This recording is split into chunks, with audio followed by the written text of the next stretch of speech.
প্রিয় শিক্ষার্থী বন্ধুরা, এখনকার ক্লাসে আমি আলোচনা করব বৈষ্ণব পদাবলী সাহিত্যে বিদ্যাপতির অবদান সংক্রান্ত বিস্তারিত প্রশ্ন এবং উত্তর। এই ক্লাসে বিদ্যাপতি সংক্রান্ত তোমাদের যদি কোনো প্রবলেম থেকে থাকে তার সেগুলি সমস্ত আমি একটু সময়ের মধ্যে সলভ করে দেবো, তাই ভিডিওটি না টেনে প্রথম থেকে শেষ পর্যন্ত দেখতে থাকো। এখন আমি তথ্যের আকারে যে সমস্ত প্রশ্নের উত্তরগুলি তোমাদের সামনে সলভ করব সেগুলি তোমাদের এসএলএসটি কিংবা মাদ্রাসা সার্ভিস কমিশন পরীক্ষার জন্য অত্যন্ত গুরুত্বপূর্ণ। প্রথম তত্ত্ব,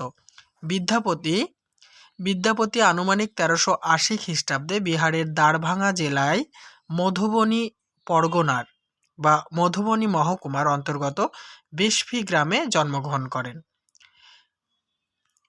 বিদ্যাপতির পিতা গণপতি ঠাকুর। বিদ্যাপতির কুলপদবী ছিল ঠক্কর।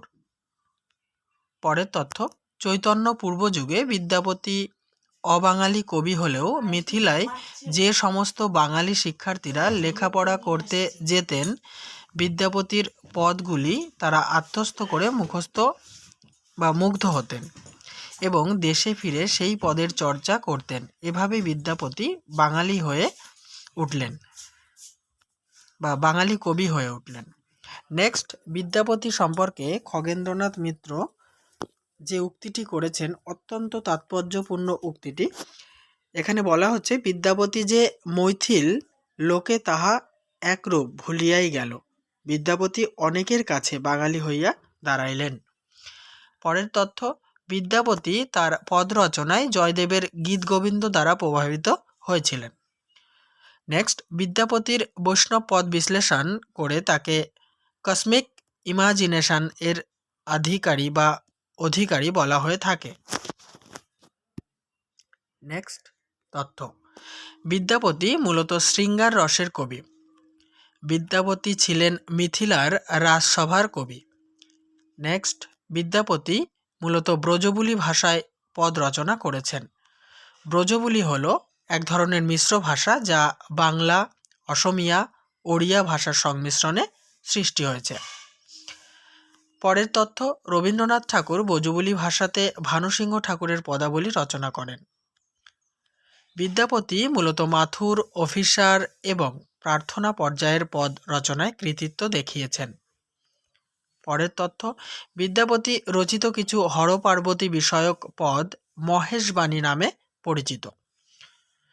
বিদ্যাপতি তার পদ রচনায় ভক্তি ও আদি রসকে, বানানটা মিস্টেক হয়ে গেছে, রাসকে হয়ে গেছে, রসকে হবে, ভক্তি ও আদি রসকে প্রাধান্য দিয়ে শৃঙ্গার রসকে উচ্চতর মহিমায় মহিমান্বিত করেছেন। রবীন্দ্রনাথ এ প্রসঙ্গে বলেছেন, বড় শক্ত বোঝা, যারে বলে ভালোবাসা তারে বলে পূজা। অত্যন্ত গুরুত্বপূর্ণ এই তথ্যগুলি। তোমরা যারা নিয়মিত আমার চ্যানেলটি ফলো করো, গতদিন যে মাদ্রাসা সার্ভিস কমিশনের পরীক্ষাটা হয়ে গেছে বাংলার, তোমরা দেখে থাকবে যে কতটা পরিমাণ আমার এই ক্লাসগুলি থেকে বা এই ভিডিওগুলি থেকে তোমাদের কমন এসেছে।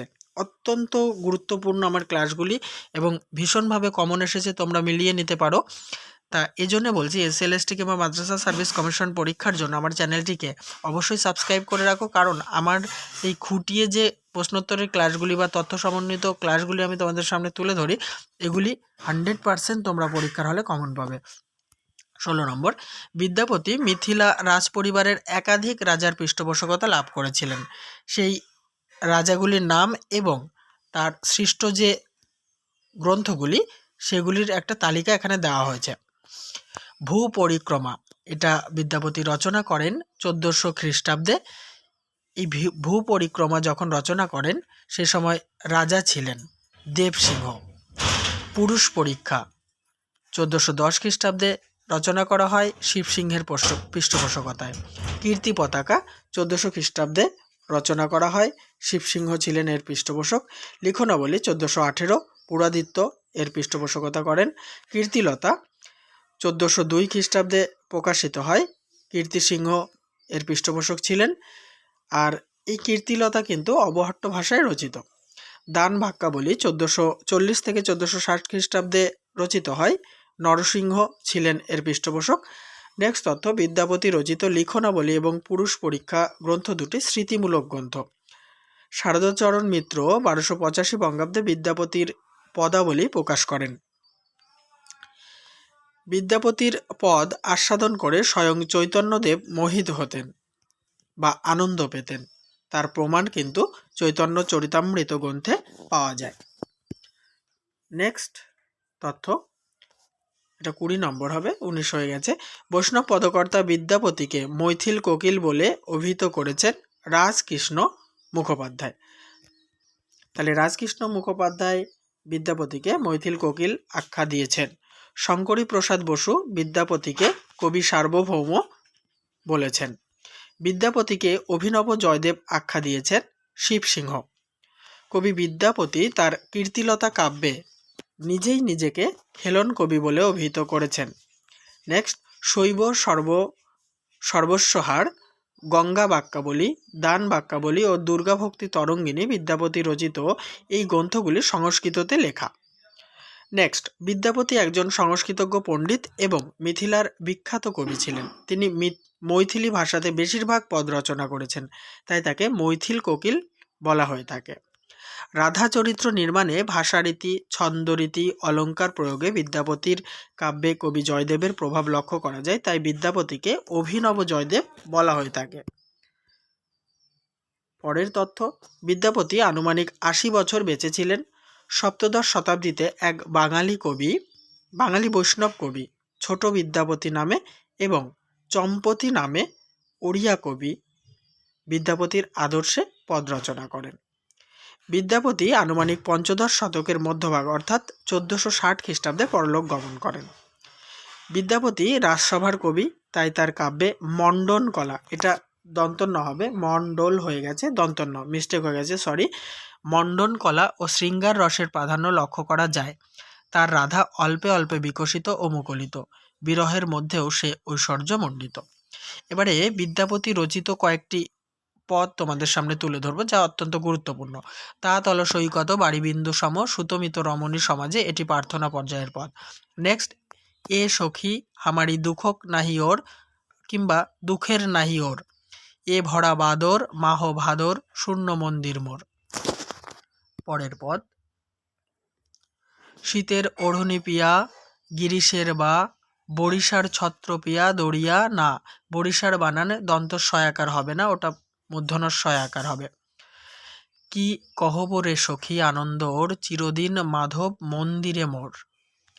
অঙ্কুর তপন তাপে যদি জারব, কি করব বাড়ির মোহে, এটি মাথুর পর্যায়ের পদ। মাধব বহুত মিনতি করিতই, দেই তুলসী তিল এ দেহ সমর্পিলু, দয়াজনু ছড়বি মই, এটি প্রার্থনা পর্যায়ের পদ। নেক্সট, বিদ্যাপতি রাধার রূপ অঙ্কনে মানবীয় সত্তার পরিচয় দিয়েছেন। 32 নম্বর তথ্য, বৈষ্ণব সাহিত্যে পঞ্চপাশক বলতে বোঝায় শৈব, শাক্ত, বৈষ্ণব, সৌর, গানপত্য এগুলিকে।